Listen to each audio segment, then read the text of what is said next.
Hello everyone, welcome back exam point. चलिए हम लोग फिर से हाजिर हैं दमदार ज़बरदस्त क्वेश्चन के साथ।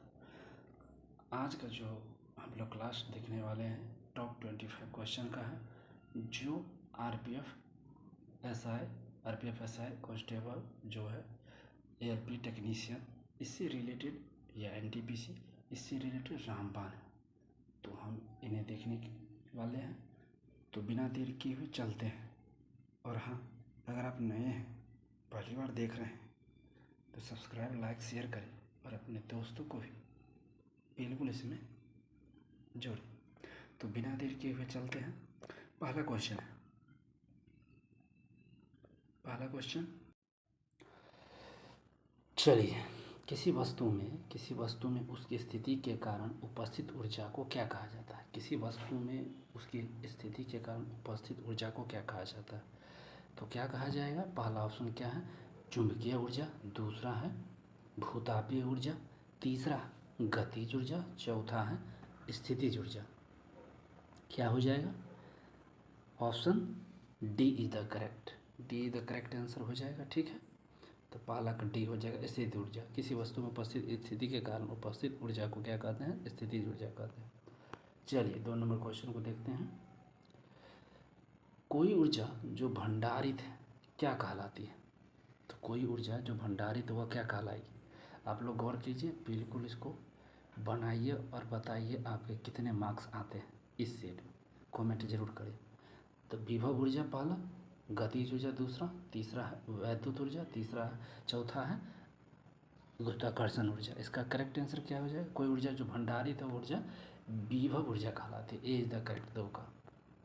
चलिए 3 नंबर क्वेश्चन है, बांध में संग्रहित पानी में ऊर्जा कौन सी है? बांध में संग्रहित पानी जो है वह ऊर्जा कौन सी है? तो बिल्कुल गतिज ऊर्जा, स्थितिज ऊर्जा, प्रायोगिक ऊर्जा, या इनमें से कोई नहीं। तो स्थितिज ऊर्जा हो जाएगा। ठीक है, बांध में स्थितिज ऊर्जा। चलिए क्वेश्चन नंबर 4 को देखते हैं। आकाश में उड़ते पक्षी होते हैं, क्या होते हैं? गतिज ऊर्जा, स्थितिज ऊर्जा, न तो गतिज न ही स्थितिज, चौथा है गतिज ऊर्जा, तीसरा दोनों। तो ये आपका आंसर क्या हो जाएगा? D is the correct. जो आकाश में उड़ रहे हैं पक्षी, उसमें दोनों ऊर्जा होती है, स्थितिज और गतिज। ठीक है, चलिए 5 नंबर क्वेश्चन को देखते हैं। किलोवाट घंटा इकाई है, किलोवाट घंटा किसकी इकाई है? 5 में किलोवाट घंटा त्वरण का, वेग का, शक्ति का, ऊर्जा का। तो क्या हो जाएगा आंसर? तो ऊर्जा का। किलोवाट घंटा किसका है? तो ऊर्जा का। 5 का डी। 6 नंबर देखिए, एक हॉर्स पावर, एचपी मतलब होता है हॉर्स पावर होता है, एक हॉर्स पावर डैश वाट के बराबर है। ठीक है, एक हॉर्स पावर 740 वाट, 744 वाट। ठीक है, 2 ऑप्शन और होंगे, इधर देखिए 2 ऑप्शन। हाँ, 748 वाट और 700, यहाँ देख सकते हैं 740, 744, 748, नन ऑफ दीज। ठीक है, तो इसमें 746 वाट होना चाहिए, 746 वाट होना चाहिए, बट उसमें नहीं है, तो D is the correct answer हो जाएगा। चलिए 7 नंबर क्वेश्चन देखते हैं। शक्ति गुणांक का मान क्या है? जो शक्ति गुणांक है उसका मान क्या है? ठीक है, शक्ति गुणांक का मान क्या है? तो 2 से 25 के बीच क्या हो जाएगा? 2 से 25 के बीच, बी में 1 से 0 के बीच, सी में है 3.5 से 5 के बीच, 3.5 से 5 के बीच, और डी में है 1 और 2 के बीच है। ठीक है, तो शक्ति गुणांक का मान कितना होता है? तो देखिए 0 और 1 के बीच होता है, याद रखिएगा, शक्ति गुणांक का मात्रा गुणांक 0 और 1 के बीच होता है। ठीक है, चलते हैं आगे। 8 नंबर क्वेश्चन, जमीन के ऊपर एक बिंदु पर किसी वस्तु की गुरुत्वीय स्थितिज ऊर्जा को डैश में किए गए, डैश में, एक में थोड़ा सा डाउन करने हमको दीजिए।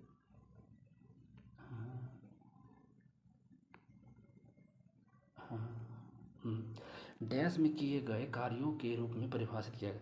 देखिए जमीन के ऊपर एक बिंदु पर किसी वस्तु की गुरुत्वीय स्थितिज ऊर्जा को डैश में किए गए कार्यों के रूप में परिभाषित किया जाएगा। तो पहला ऑप्शन, इसे गुरुत्वाकर्षण के विपरीत जमीन से उस बिंदु पर उठाने से, दूसरा इस पर गुरुत्वाकर्षण बल लागू करने, तीसरा इसे केंद्र पर रखने, चौथा इसे गुरुत्वाकर्षण के विपरीत जमीन पर रखने पर, ठीक है। तो 8 का करेक्ट आंसर ए हो जाएगा, इसे गुरुत्वाकर्षण के विपरीत जमीन पर उस बिंदु पर उठाने से, ठीक है। 8 का ए। चलिए 9 नंबर, निम्न में से किस मामले में कोई कार्य नहीं होता है, कोई कार्य कहाँ नहीं होगा। पहला, एक पवन चक्की कुएं से पानी निकाल रहा हो। दूसरा, एक गधा अपनी पीठ पर वजन लेकर चल रहा हो। सुमन एक पुल में तैर रहा हो, सी का ऑप्शन है। डी ऑप्शन देखिए, एक इंजन ट्रेन को खींच रहा हो। तो कौन है, तो लंब, जब लंब होगा, जब लंब आप 90 डिग्री जब होता है ना, कोण बनता है, तो देखिए एक गधा अपनी पीठ पर वजन लेकर चल रहा है, तो गधा सीधा है। तो ये 90 डिग्री को होता, जब कॉस 90 होता तो जीरो हो जाता, काम जीरो हो जाता ना। एफ एस बराबर हम लोग देखते हैं, एफ एस कार्ड बराबर होता है F S cos theta. Cos theta ही 90 होगा तो टोटल कार्ड ही जीरो हो जाएगा, ठीक। तो बी द करेक्ट आंसर हो जाएगा 9 का, ठीक है। चलिए 10 नंबर क्वेश्चन को देखिए। कार्य तभी होता है जब, कार्य तभी होता है जब, कार्य तभी होता है जब क्या, ऊर्जा, बी में बल, सी में संवेग, डी में शक्ति। तो ऊर्जा का कार्य तभी होता है जब ऊर्जा हो, ठीक है। ऊर्जा होगा तो आपको कार्य होगा। चलिए 11 नंबर क्वेश्चन, यदि कोई वस्तु वृत्ताकार पथ में घुमाई जाती है तो उस पर किया गया कार्य क्या होगा। यदि कोई वस्तु वृत्ताकार पथ में घुमाई जाती है उस पर किया गया कार्य क्या होगा। शून्य, निर्धारित नहीं किया जा सकता है, सकारात्मक है, ऋणात्मक है, क्या होगा, तो शून्य हो जाएगा, ठीक है, शून्य हो जाएगा। चलिए 12 नंबर क्वेश्चन देखिए, किसी वस्तु के द्वारा कार्य करने की क्षमता या किसी वस्तु में निहित ऊर्जा पर निर्भर करती है, ठीक है। किसी वस्तु द्वारा कार्य करने की क्षमता या किसी वस्तु में निहित ऊर्जा पर निर्भर करेगी। तो वस्तु के द्रव्यमान और आयतन, किसी निश्चित दिशा में वस्तु की गति, सी ऑप्शन है कार्य करने वाली वस्तु की स्थिति और अवस्था, और डी है वस्तु के परिमाण और दिशा। तो इसका क्या आंसर हो जाएगा, तो किसी वस्तु द्वारा कार्य करने की क्षमता या किसी वस्तु में निहित ऊर्जा निर्भर किस पर करेगा, तो सीधा सीधी है, देखिए वस्तु के परिमाण और दिशा पर, इस पर दोनों चाहिए। चलिए तो ये 12 का डी। 13 देखिए, किसी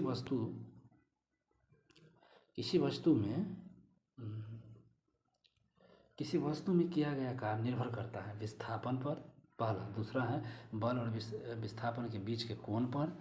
तीसरा है प्रयुक्त बल पर। चौथा है वस्तु के द्रव्यमान पर। यह इनमें से क्या सही है, ठीक है। तो किस किस पर निर्भर करता है, किसी वस्तु पर किया हुआ जो कार्य है वह किस पर निर्भर करेगा, ठीक।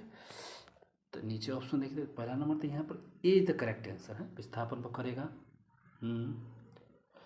और फिर प्रयुक्त बल पे करेगा और वस्तु के द्रव्यमान पर। तो ए सी डी, इसका D see the correct answer हो जाएगा। देखिए ई बल और विस्थापन के बीच के कोण पर नहीं होना चाहिए, ठीक है।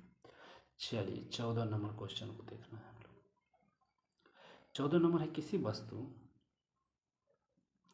किसी संकुचित स्प्रिंग में सामान्य लंबाई के स्प्रिंग से अधिक ऊर्जा होती है, क्योंकि स्प्रिंग संकुचित होने के कारण इसमें निम्न में से क्या होगा। जब संकुचित होगा तो क्या हो जाएगा, ठीक।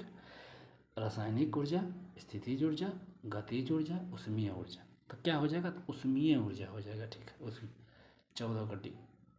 चलिए 15 का देखिए, किसके अनुरूप वस्तु की गतिज ऊर्जा की वृद्धि होती है। किसके अनुरूप वस्तु की गतिज ऊर्जा में वृद्धि होती है। घर्षण, समय, द्रव्यमान, गति। तो किसके, तो समय, ठीक है, समय। तो किसके अनुरूप, तो समय के अनुरूप गतिज ऊर्जा में वृद्धि होगी, ठीक है। चलिए 15 का बी। 16 देखिए, एक हाइड्रो इलेक्ट्रिक पावर स्टेशन पर बहने वाले पानी टरबाइन घुमा सकता है, क्योंकि इसमें निहित होती है विद्युत ऊर्जा, रासायनिक ऊर्जा, गतिज ऊर्जा, स्थितिज ऊर्जा, ठीक। इसमें क्या निहित होगा, तो वही स्थितिज ऊर्जा रहते हैं ना, इसीलिए। चलिए यांत्रिक ऊर्जा किसके बराबर है। यांत्रिक ऊर्जा किसके बराबर है, गतिज ऊर्जा और रासायनिक ऊर्जा के बराबर, पहला नंबर। गतिज ऊर्जा और स्थितिज ऊर्जा के बराबर, ये ठीक है। गतिज ऊर्जा, ऊष्मीय ऊर्जा, गतिज ऊर्जा और विद्युत ऊर्जा। तो यांत्रिक ऊर्जा जो है ना, ये आपको गतिज ऊर्जा और ऊष्मीय ऊर्जा के बराबर होता है, ठीक है। चलिए 17 का सी द करेक्ट। 18 देखिए,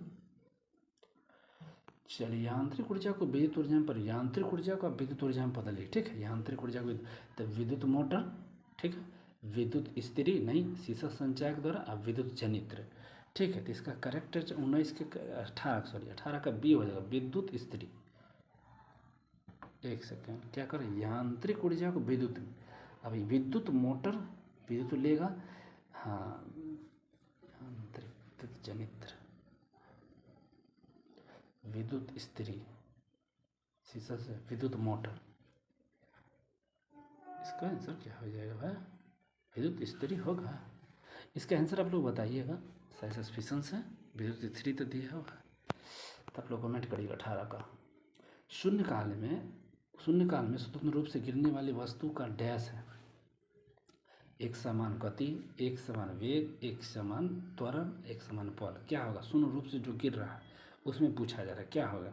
तो एक समान बल होता है, ठीक है। बस शून्य रूप में गिरने वाली वस्तु के एक समान बल हो जाएगा, ठीक। चलिए हाँ, अगला देखिए 20 नंबर। कार्य करने में मानव शरीर द्वारा प्रयुक्त ऊर्जा होती है। स्थिति, वैद्युत, रासायनिक या नाभिकीय। जो कार्य किया जाता है उसमें क्या होता है? रासायनिक ऊर्जा होता है, ठीक, कार्य करने द्वारा। चलिए अगला देखिए 1000 वाट बराबर है एक अश्वशक्ति के 1.341 अश्वशक्ति के 1.541 अश्वशक्ति के 1.741 अश्वशक्ति के, ठीक। तो इसका करेक्ट हो जाएगा 1.341 अश्वशक्ति के 1000 वाट बराबर है, ठीक। तो इसी के साथ देख रहे हैं यहाँ पे RRB Bhopal, DC, CC, GC mains exam 2012। तो हम लोग जो देख रहे हैं रेलवे संबंधित टॉप क्वेश्चंस, टॉप टॉपिक है आज ऊर्जा था, एनर्जी रिलेटेड क्वेश्चन था। तो चलिए एक अगले वीडियो में फिर मिलते हैं कल। वीडियो का अच्छा लगा तो लाइक, शेयर एंड सब्सक्राइब, और आप अपने ग्रुप में भी इसे शेयर करके अपने दोस्तों को जोड़ सकते हैं। तो प्लीज़ मोटिवेट के लिए ऐसा करें, कमेंट करें, बिल्कुल उसका रिप्लाई मिलेगा। मिलते हैं एक अगले वीडियो। धन्यवाद, बाय।